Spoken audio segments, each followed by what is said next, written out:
Okay, so turn one, all I did was make my profit patrol my starting territory and do a little research and do some recruitment. In turn two, things get a little bit more interesting.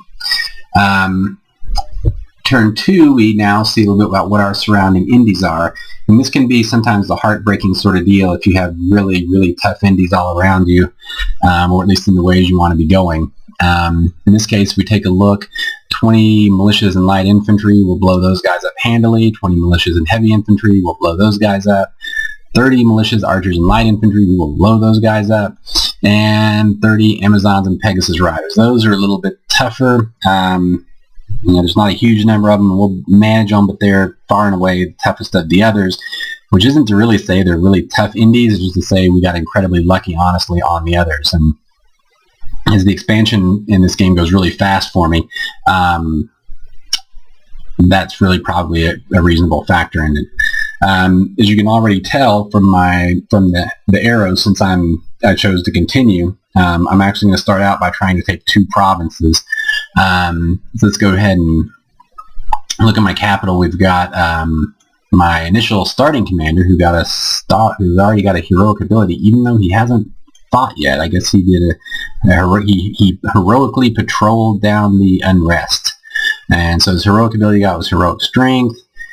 It's a lot of strength, but it's not anything terribly exciting. And plus, this guy isn't really a great, raider thug type guy where the strength's likely to really matter. Here's the other, what are those little dorks called? Hellcarl that I recruited. So this is my starting. Japman's my starting. Arvakur is the one that I recruited. The way I set my army up, if you might have noticed when I recruited last time, I recruited a few of these Huskarls. I already had some that had spears, and I recruited a few more, and I got a couple of the Hell Herdings, which, as I said in the Nation video, I don't typically use much beyond the initial expansion. But what I do here is I give these guys orders to do, the commander will cast a blessing on himself, and the Hell Herding, which is also sacred, I will position, if you'll notice, the position of the Hell Herding is the exact same as the position of the Hellcarl. They're sitting right on top of each other. So they'll, the Hellcarl will get both of them. They'll both get blessed. So they'll have, all these things that we're interested in, the defense bonus. So, 22 defense and a little bit of regeneration, and I think they get a bonus to morale and whatnot too. And he'll guard commander, and so the Hellcarl will just bless himself, hold a turn, and I do hold turns a lot to let the what little fatigue you get from casting even a bless, to let that dissipate a bit. If you're not real familiar with all the rules, having fatigue offsets having a high defense. So the higher fatigue you have, the higher chance that you're able to get hit, even if you have a high defense. It gets brought down. So since the high defense is an important part of this guy not getting hit, I want to give a chance for the fatigue to wear off. So he'll basically bless himself, and the Hell Herding will get blessed, and then he'll hold a turn and he'll attack closest. And the Hell Herding then I have set to guard commander. Sometimes I do it this way, and sometimes I'll also basically give them both the same orders. So if you do like hold an attack on the Hell Herding, it holds for 2 turns, and what you end up getting is the commander does blessing and hold and attack closest. That's on the 3rd turn, and then you put this guy on hold and attack, and he attacks on the 3rd turn. So they attack at the same time, but they don't stay right on top of each other. Doing it this way, where I got him on guard commander, he'll be in the same square. The Hellcarl is a size 3, and so is the Hell Herding, which, if you're not familiar, you get 6 units per square. So they basically will stay right on top of each other, and the Hell Herding basically, if they get attacked, the Hell Herding will take half of the attacks instead of the Hellcarl.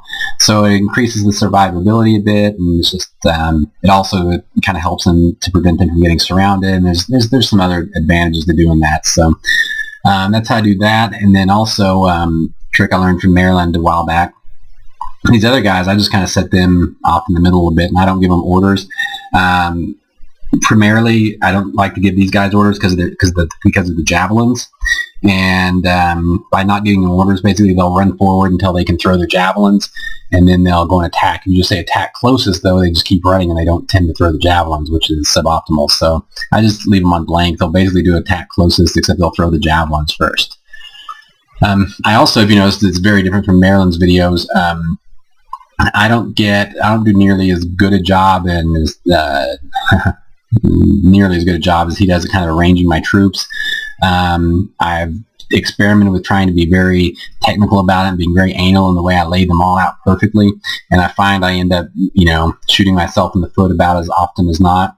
So, really all I'm doing here is there's really, and it looks like there's 3 stacks because this guy down here, so when you look, you see 1, 2, 3 different points, but really all this Jatman here, in fact, if we go and look at one of these places that I'm attacking, and we use Y, we can see, basically I just got these guys right here just going to go kind of sit, they're going to run forward and throw their javelins, and they're going to engage, and then this guy hopefully will charge up behind to help out.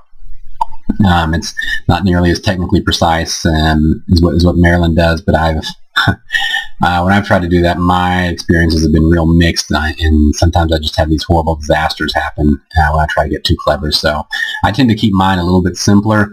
I'm a little bit fortunate, though, in that my units are pretty good and pretty tough, and I can kind of get away with keeping it a little bit simpler.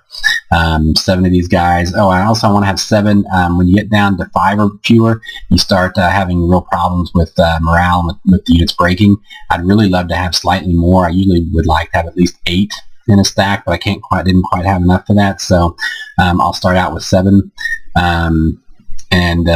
Basically they'll run forward, throw their javelins, hold the line. This guy should come in and crash, and these little militia and stuff, they're not going to be able to hit these Huskarls very well anyway.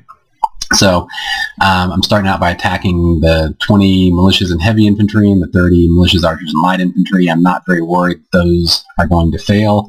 My prophet is also going to go out with to the slightly bigger group, and it looks like I got him set to cast Discernment of Courage, which will provide a little extra morale, and just start spamming Smite.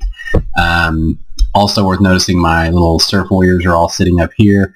I'm not actually taking them out at this point. I think my idea at the time was to save them and they could be fodder for later on if I ran into some cavalry or need to fight the Amazons or something like that. But sometimes taking out weak inferior units gets you in trouble because these guys have a morale of 8. Okay, it's 10. I thought it was 8.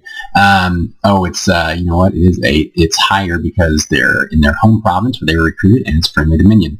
But when they get out and about, their morale gets down to 8, and they take some losses, and then they rout, and they scatter, and then your other troops become more likely to rout, and it gets ugly. So I left them behind. Actually, I have 1 Huskar I'm not taking with me, even though I said I'd like to have 8. I also get a little bit weird about balance, and I'm like, nope, I'm not taking out 8 and 7. That would be absurd. I'm just taking out 7 and 7.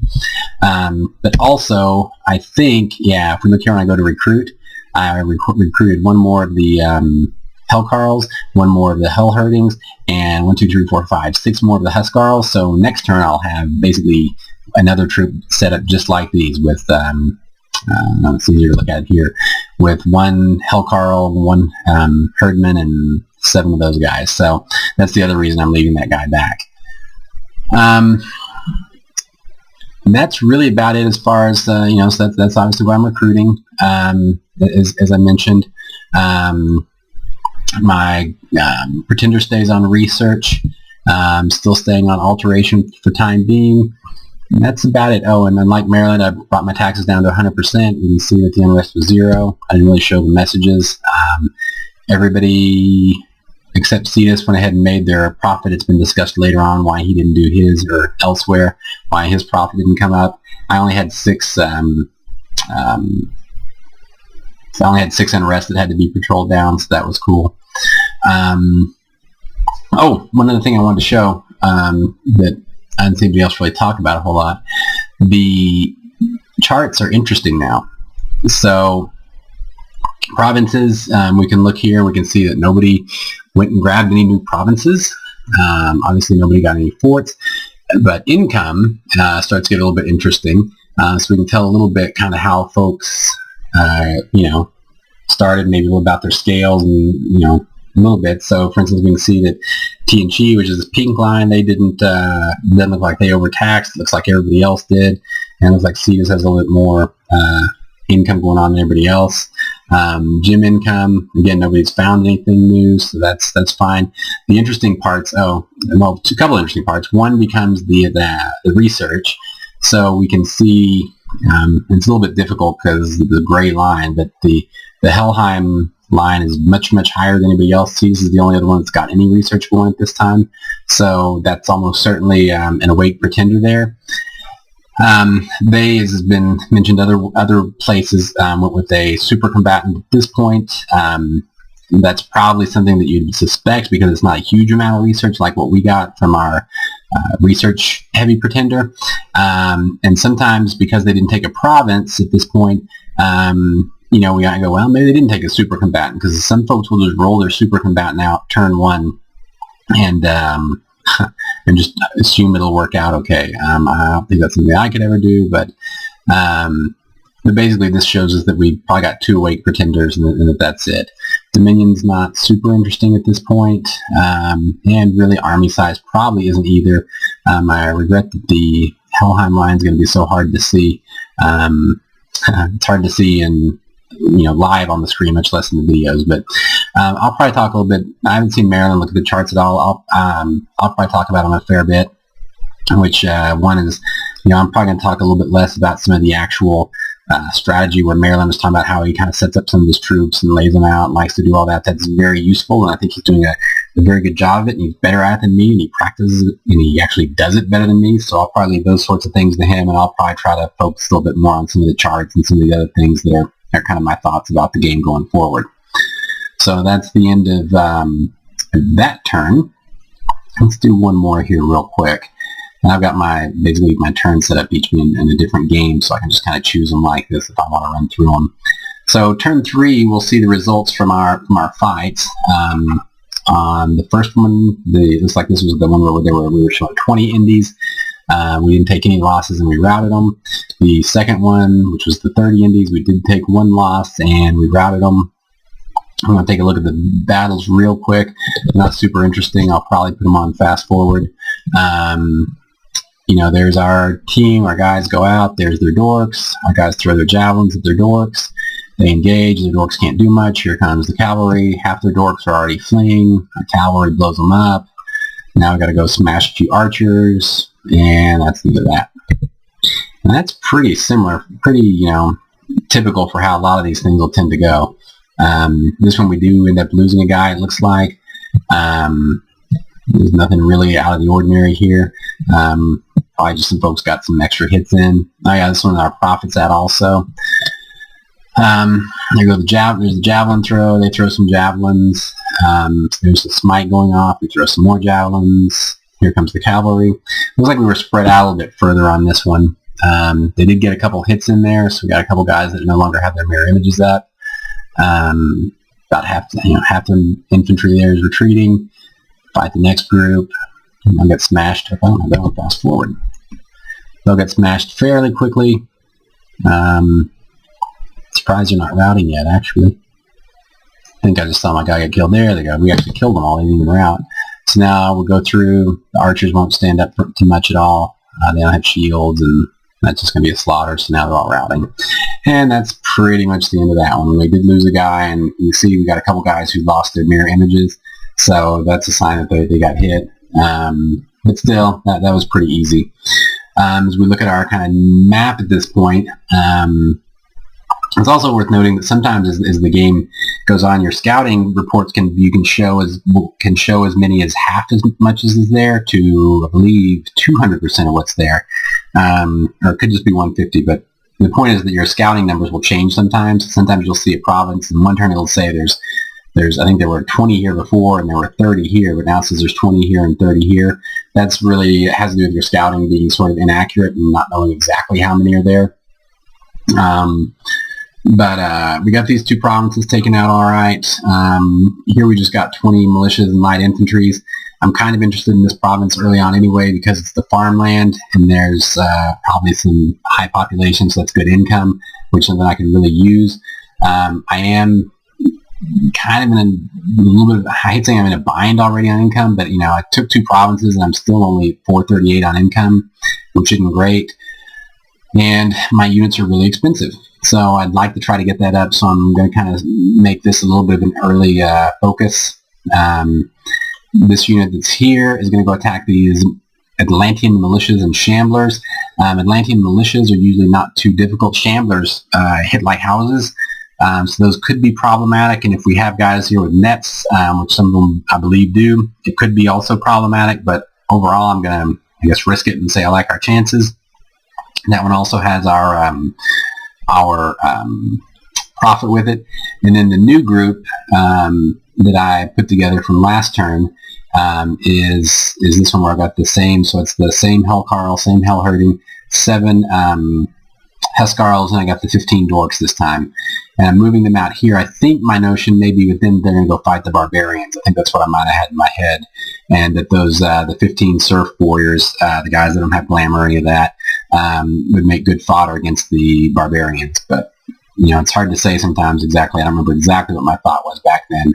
But, I'm not attacking this province here yet because, as I said earlier, I can probably get it later. And because it's a waste, there's not going to be, we already see there's only 20 income in it. It's not going to be a great help there. I could go ahead and attack the Amazons at this point. That's a decent province and income, and Amazons provide some nice recruiting. I'd like to get them sooner or later. But I think my notion of moving this new stack out here in the middle like this was just to kind of get a big stack out there, and maybe I can look at my options later, because a big stack of barbarians like that's tough. It's a big stack of barbarians there, still tough. The Soulless and Long Dead Horsemen, those aren't usually very difficult. They're not tough usually. What can be a little bit challenging about them, if you notice the other fights, especially the first one, is that a lot of indies route fairly quickly. Soulless and Long Dead Horsemen typically don't. So sometimes you gotta be prepared for a longer fight on those than is ideal. So they're not really that tough, but they're not necessarily perfect.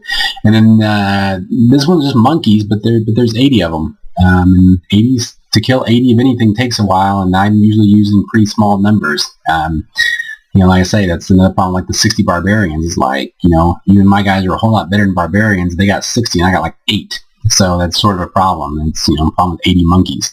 So that's kind of my expansion plans for this turn. Let's see what I did for recruiting. It looks like, let me look at my events. No. It looks like I actually had a fair bit of money this turn. I'm wondering why that is. I got another, still just recruiting Hellherdings, which are Hellcarls, which isn't ideal. I'd like to get out of that business pretty soon. And the Hellherding, I got 3, 4, 5, 6, 7, 8, 9, 10 ones. I got a dozen Huskarls. So that's actually a pretty good little stack that I can move out next turn. I'm sort of surprised that I had enough money to get all that this turn, but without having some kind of a lucky event. So, and you know what? I had 163 gold left over, so maybe disregard what I was saying about being strapped for cash. I'm strapped for cash most of the game, but it looks like I'm actually in pretty good shape at this turn. And I probably left some gold back with the idea of buying a Hang-a-Draught or a Dwarf or something like that. That might cost a little bit more next turn. So, let's take a quick look at the charts here. Provinces, as we can see, or maybe you can see, I'm the only one who took 2. It looks like everybody else took 1. So that's that. Obviously no forts. Income, you can see everybody's kind of incomes come down as a result of reducing their overtaxation, except as we've seen from Maryland's videos, his didn't come down a whole lot because he didn't reduce his, and it'll probably be kind of an ongoing theme. TNG looks like they've either decided to overtax this turn because they forgot before, or they hit a pretty good province with the one they took. Nobody found any gems. Research, so again, mine's way out in front. TC started a little. CS is still, there's actually, looks like it dropped off just a little, maybe. It would be odd. They're still doing some research. Ryla hasn't really started yet. Dominion, don't care. Army, my army is already the smallest, and it will be essentially, for certainly a very good part of the game. And Ryla's is the biggest. They also have the cheapest troops. So that's the end of turn 3, and we'll pick up there next time.